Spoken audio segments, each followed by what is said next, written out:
Hey, y'all, let's put on some socks and let's go somewhere.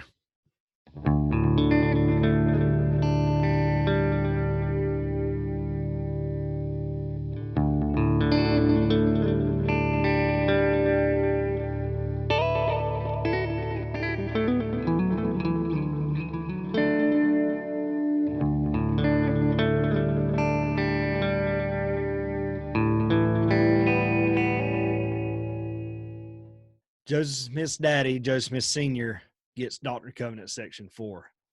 Joseph Smith's brother, Samuel Smith, happens to be at the right place at the right time there in Harmony, Pennsylvania in May of 1829.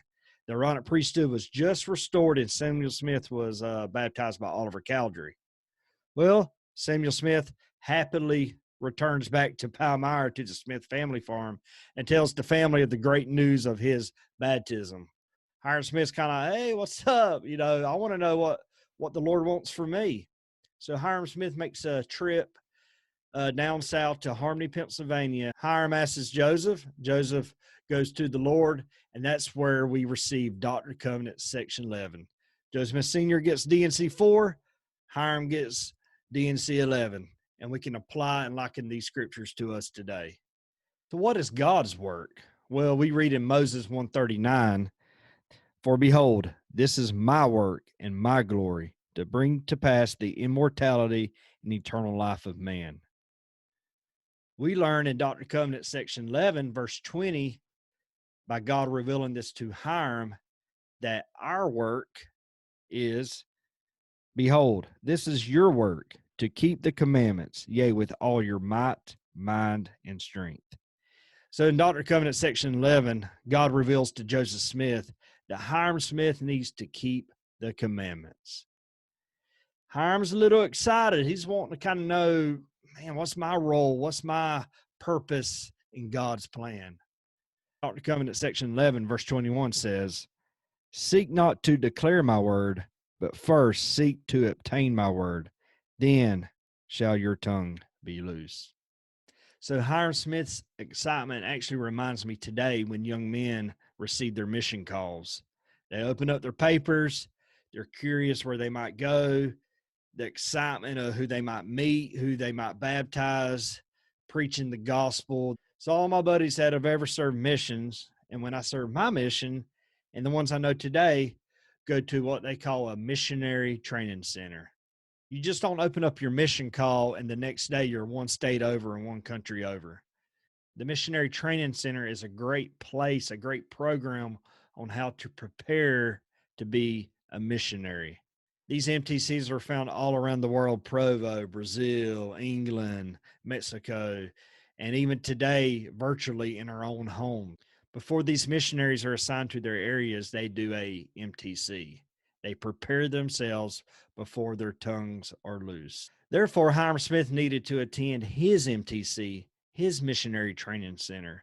How long that time period was for him, not exactly sure, but I know with faith and by keeping the commandments, he saw many miracles in his life and became a great minister, a great missionary out in the field. So Doctrine and Covenants section 11 was written for Hyrum Smith. Hyrum Smith was very appreciative that Brother Joseph Smith took time to go to the Lord and ask the Lord, what does Hyrum need to do? Again, we learned that he needed to keep the commandments and that he needed to prepare himself. So as we continue to learn, put on these socks and go down these dirt roads, we'll start to see some of the results of Hyrum Smith keeping the commandments, preparing himself spiritually as we go into the Kirtland era and the Nauvoo era. So we know that Brother Joseph Smith and Brother Hyrum Smith were martyred the same day, June 27th, 1844. A week before that, Brother Joseph Smith reached out to his brother Hyrum and said, man, you need to leave. Go to Cincinnati, Ohio, catch the steamboat, take your family. Things ain't looking good here in Nauvoo. Brother Hyrum Smith said to him, Joseph, I can't leave you. Brother Hyrum Smith loved his brother Joseph. Even though Hyrum was 6 years older, he knew that Joseph Smith was a prophet of the Lord. As Moses needed Aaron and Aaron needed Moses, also Hyrum needed Joseph as Joseph needed Hyrum. They were brothers bound with love.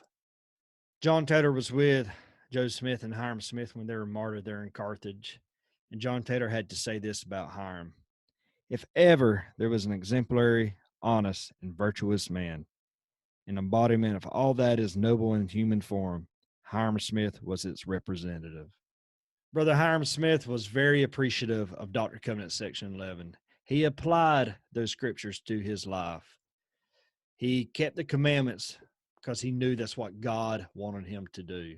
He prepared himself daily, and when the time was right, he shined. He was a great instrument in God's work. So we see the fruits in Hyrum Smith's posterity. His son, Joseph F. Smith, ends up becoming president and prophet of the church. His son, Joseph Fielding Smith, becomes president and prophet of the church. And Hyrum Smith's great grandson, Elder M. Russell Ballard, is a living apostle today. Many, many, many more in his posterity have become great instruments in the Lord's work. Brother Hyrum Smith left his mark by reading Doctrine and Covenants section 11 many, many, many times. He kept the commandments and he prepared himself spiritually. And when the timing was right, he was ready to go.